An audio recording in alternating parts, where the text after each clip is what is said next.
Welcome, everyone, to our third interview about the incredible planetary lineup of spring 2016.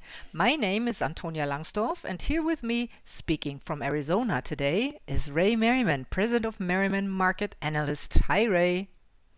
Hi, Antonia. Good to be with you again. Yes, vice versa. Okay, we're going to continue our interviews about this fascinating spring lineup of geocosmic signatures. In this interview, we will focus on who and what nations are affected. Ray, can you briefly review these important spring geocosmic signatures? Of course. Well, there's two powerful geocosmic signatures unfolding this spring. The larger one involves a mutable T-square that's unfolding between Jupiter in Virgo, Saturn in Sagittarius, and Neptune in Pisces. And to this combination, we can also add Mars because it's turning retrograde in Sagittarius, nearby to Saturn, as your slide shows here. These are in 8 to 16 degrees of mutable signs. Those are the degrees that are affected because that's where Mars and Saturn turned retrograde. And all the planets in this T-square will be between 8 and 16 degrees of mutable signs. Now, the second important geocosmic phenomenon that's happening now is Mars and Pluto are both turning retrograde within 1 day of each other on April 17th and 18th. And they're turning retrograde at 17 degrees of Capricorn. So, therefore, anyone or any country that has planets at 16 to 18 degrees of cardinal signs is also going to be affected under this combination. Okay, so that means that people who are born between February 27th and March 9th in the sign of Pisces are affected, and Geminis born between May 28th and June 9th, and people from the sign of Virgo born between August 30th and September 10th, or Sagittarians born between November 29th and December 9th. And the Capricorn or the cardinal people affected are the Capricorns, January 6th to 10th, the Aries people, born between April 5th and 9th, then people from the sign of Cancer, born between July 7th and 11th, and the Libras, born between October 8th and 12th. So, all these signs are affected by Pluto turning retrograde, right?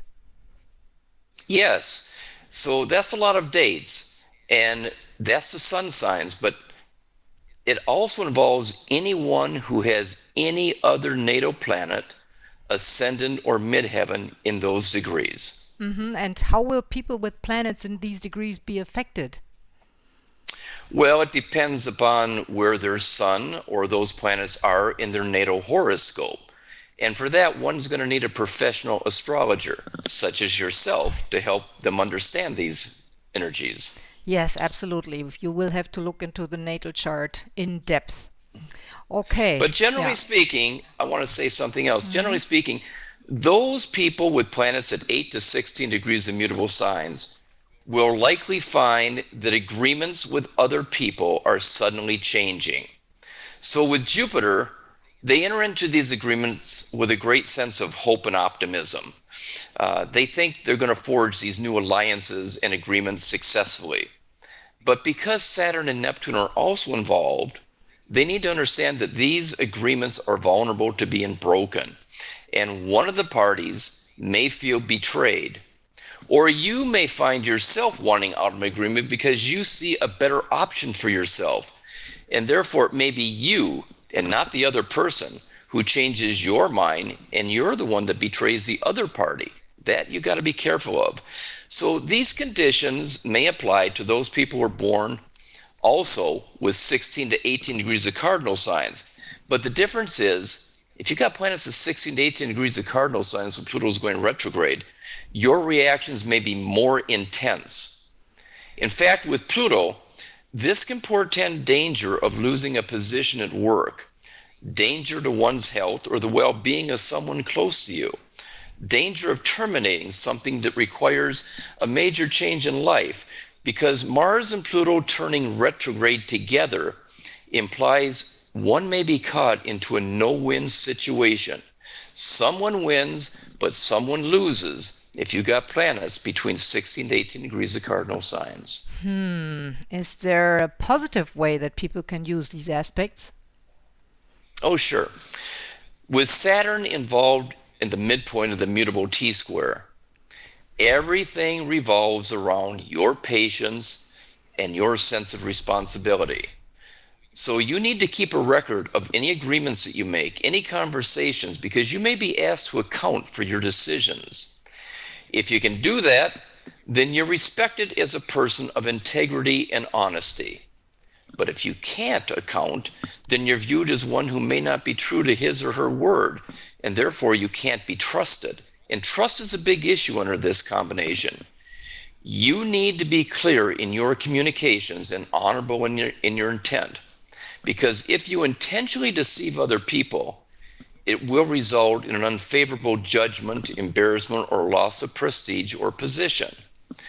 Now, with Pluto in cardinal signs, one needs to also be conscientious and avoid dangerous situations. In a potentially explosive situation at work, it may be better to be quiet until the emotions are under control, or just try harder to find win-win solutions. They are there if you want them. If you don't want a win-win solution, if you feel that you got to win and somebody else to lose, then you better start thinking about major reforms, even drastic changes in your lifestyle, before something powerful like this can heal the wounds before it's too late.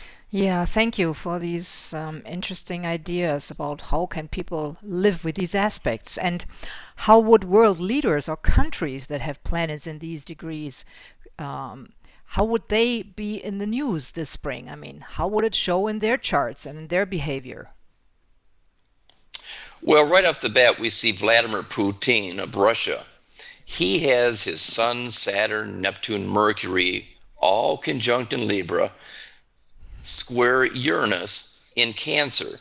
And the Saturn in Libra is at 17 degrees, and the Uranus is 18 degrees. So right away we see Pluto is affecting him. And this week, he was once again exposed, along with other world leaders like Bashar Assad, for allegedly hiding money in an offshore Panamanian bank. This is classic Pluto, which rules secrecy, corruption, hiding of assets to avoid taxes. And many of those exposed are going to be pressured to resign, such as the president of Iceland was pressured to resign this past week. Now you'll see, if you look at the chart of Bashar Assad, you'll see he has his natal Saturn at 13 degrees of Pisces. And that's in opposition to his Sun, Uranus, and Pluto conjunction in these critical degrees of Virgo, which are mutable signs. So he's affected by the mutable T-square. And if you look at the chart of the country that he rules, Syria, you'll see it's affected by both of these degree sectors, because you have the moon at 14 of Pisces, which you showed circled here, and his Sun Mercury midpoint is at 17 degrees of Capricorn. Thus, Syria may be readying for a major change in leadership this year, even before the summer, as is Putin. There's changes coming up both in Russia and Syria at this time. Yes, I get it. And if we look at the chart of Recep Erdogan, ruler of Turkey, we see a similar setup. In fact, 7 of 10 of his natal planets are in one of these two critical degree patterns. Yes, he's getting a lot of negative press here in the United States too. Last week, his bodyguards roughed up some demonstrators who were against him and what he's doing in Turkey before he gave a speech here last week. And his chart shows him to be in a potentially explosive warlike situation this season, as you show by these planets, 7 of them in these degrees. And do you think Russia, Syria, and Turkey are in the most dangerous situations in the world today? Well, not necessarily. There's a lot of other regions and leaders who are affected by these incredible geocosmic signatures in effect. Take a look at the chart of Iran. Since we discussed violations of agreements, this is a good candidate for that condition.